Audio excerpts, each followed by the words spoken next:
Welcome back to NewsX World. I'm Megha Sharma and you're watching Focal Length, where we get you a briefing of topics from across the world.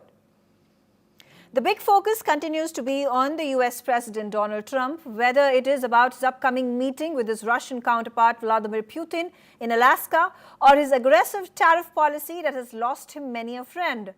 Will President Trump's meeting with Russia's Putin put Washington on the back foot? Can Trump finally negotiate a peace deal between Russia and Ukraine? Does Europe have a consequential role to play in the conflict? And at the same time, what will be the long-term impact of Trump's tariff tactics? Is the US president justified in sanctioning India for buying Russian oil, but at the same time going soft on China? Are Trump's tariffs bringing the global south closer to each other? To discuss all this and more, let's welcome our guest, Mr. John Bolton. John Bolton is an American attorney, diplomat, Republican, consultant, and political commentator. He served as the 25th United States ambassador to the United Nations from 2005 to 2006, and as the 26th United States National Security Advisor to US President Donald Trump from 2018 to 2019. Thank you, Mr. Bolton, for joining me. And let's start right in. Do you think the US president additional tariffs that he has imposed on India for buying Russian oil is going to have an impact on Russia's capacity to fight against Ukraine? Well, I think that remains uncertain. I think it's certainly a real anomaly and unfair that India has been singled out.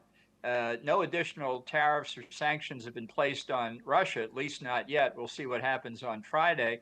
And in particular, none were placed on China, although its purchases of oil and gas from Russia are considerably higher than India's. And I think this is a part of the picture of Trump really not focusing on the consequences of some of his actions, the tariff policy generally, which I think is a huge mistake, or how he deals with the Russians in trying to resolve the crisis over Ukraine. Right. And what do you think is Trump's logic behind sanctioning India but extending another 90-day reprieve for China? And this is when China is the biggest buyer of Russian oil, as you said. Well, in addition to not sanctioning them on the hydrocarbon issue, he's also given China, in effect, another 90 days of relief from the tariffs that were imposed on everybody else, effectively beginning August 1. And my understanding is that a further concern in India that I think is justified is that Indian negotiators thought they were very close to a deal with U.S. negotiators when Trump just went ahead and put the tariff rate at 25%, down only 1% from his initial 26% threat. So I think the tariffs are bad economic policy, but I think the way they've been applied, especially to countries like India, have a really detrimental, harmful political impact on the bilateral relations, in this case between India and the U.S., that have enormous ramifications on a whole range of issues well beyond the trade questions. Absolutely. And I'm also talking about, do you think Trump's tariffs are invariably bringing nations like China, Russia, India, Brazil, other BRICS nations, and the global south much closer to each other and isolating it's isolating United States of America vis-a-vis trade relationships? Well, I think it can have that short-term impact, but ultimately, and this will certainly be true of the United States once Donald Trump is no longer president, it's more a calculation of national interest. And I think faced with threats from China all along its Indo-Pacific periphery, faced with what this emerging China-Russia axis looks like, I think hopefully cooler heads will prevail. We can get the tariffs back to where they were before and make improvements in many cases, and think more about the big picture strategic questions and the threats that we face that we have in common. Right. There has been an announcement that has been made just a while ago that the Indian External Affairs Minister is going to be traveling to Moscow. There's also information coming in that the Chinese Foreign Minister is going to be arriving in India very, very soon. What do you make of these developments vis-a-vis the tariff policy of Donald Trump. Remember, even the SEO summit that is taking place in Tianjin in China later in the month will see the Russian president, the Indian prime minister, and the Chinese premier all together. Sure. Well, if I were in Moscow or Beijing, I would certainly try and take advantage of what's been happening on the tariffs. These are unforced errors by Trump, and so it's perfectly clear that others will try to advance their own causes. So I think the best I can say really is think long term here and understand that Trump really is an anomaly. His views on tariffs, his views on a lot of things are not reflective of where I think the majority American opinion is, and I think that will be increasingly clear. Right. Mr. Bolton, also talking about the Ukraine-Russia conflict and, of course, the much anticipated and talked about Trump-Putin meeting that is scheduled to take place in Alaska later this week. What do you think is going to be, what interesting aspects are going to be brought out in the meeting between both leaders, both these leaders? Well, I think Putin's objective is to try to use his KGB training on Trump and get him back to believing that he and Putin are friends. And by doing that, Putin hopes to convince Trump that he's serious about peace, to get him as close as he can to signing on to the Russian peace proposal, to hand it to Zelensky as a joint proposal from Russia and the United States. I think from Trump's perspective, he's going to try and decide if it's worth any more time or energy to try and find a ceasefire or a lasting solution in Ukraine, and whether it would help him win the Nobel Peace Prize, which is what his big objective is here. And I think it's not going to be a long meeting. I'd be surprised if it was. So we'll see in just a few days whether Putin gets his way or whether Trump decides that it's not serious and he just walks away from the Ukraine situation entirely. Right, absolutely. Today, the Ukrainian president is in, I think he's in Brussels. And of course, the European nations are also holding this virtual meeting with US President Donald Trump right ahead of that Alaska meeting. How consequential do you think Europe is in influencing any peace deal that could come from the Ukraine-Russia war and the discussions that are happening between Trump and Putin later on? Well, I think the Ukrainians and the Europeans generally are very worried about this meeting, and they should be. I think Putin achieved a real success in being invited to come to the United States to get out of his pariah status, and another success in keeping the Ukrainians and the Europeans out of the meeting. So they're, I think, very, very hopeful that they can show Trump what their red lines are and hope to affect him before he sits down with Putin on Friday.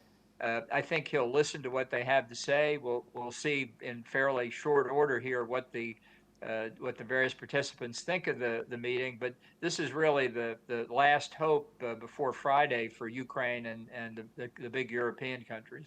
Yeah, the other big conflict that has been going on for almost 2 years now is the Israel-Hamas conflict. Now, there have been fresh feelers that have been given by Hamas that they are willing to have a negotiation, have a peace deal, have a hostage exchange program that will be beneficial for both the sides.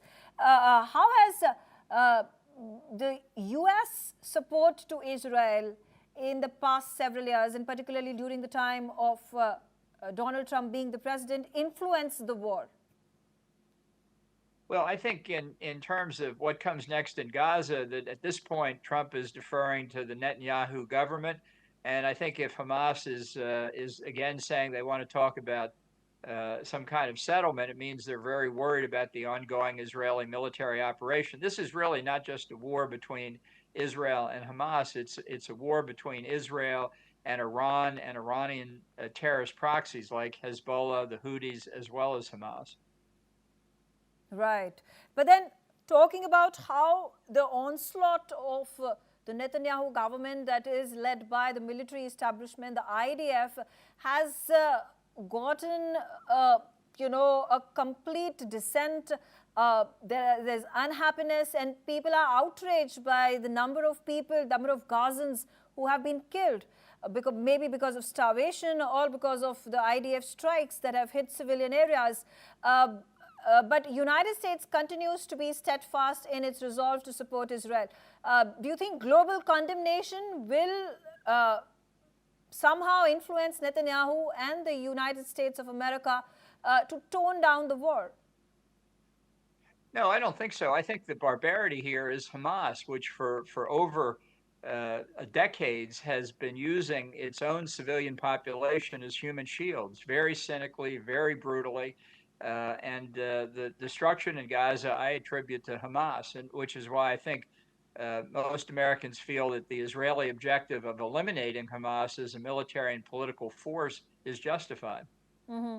Okay. And also on the domestic front, particularly this issue of deploying the National Guards in Washington, D.C., signing that executive order with the contention, the reasoning that there is crime that is increasing at unproportionate levels in Washington, D.C. There have been questions raised by the mayor. There have been questions raised by Democrats, a number of senators. What's your opinion of it? Well, I think a lot of it's political theater, but I think crime remains a very strong issue across the country, and it's one that benefits Trump in many respects because there's a strong constituency for law enforcement, and I think Trump is trying to take advantage of that, and it distracts people from the Jeffrey Epstein scandal, which for Trump is also very important. Right, absolutely. There have been other issues that the Trump administration has raised. This has been against the Obamas, particularly about the conspiracy theory that had been raised by Trump in the previous elections as well, that there was a bid to undermine Donald Trump, who was allegedly colluding with the Russians to undermine the elections. And now there is, of course, the Obama angle that has been raised by the Trump administration. How do we find that truth in all this back and forth, the attacks and counterattacks, allegations and counter-allegations that come forth? Yeah. Well, I certainly never saw any evidence of Russian collusion when I was in the White House. I think the Mueller investigation didn't really uncover any. I think it's largely, again, a political controversy that'll just continue because that's what Trump does to get attention. Absolutely. All right. Thank you so much, Mr. Bolton, for joining me and sharing your views. And with that, it's a wrap on this episode of Focal Length. Stay tuned on NewsX World for more news and updates.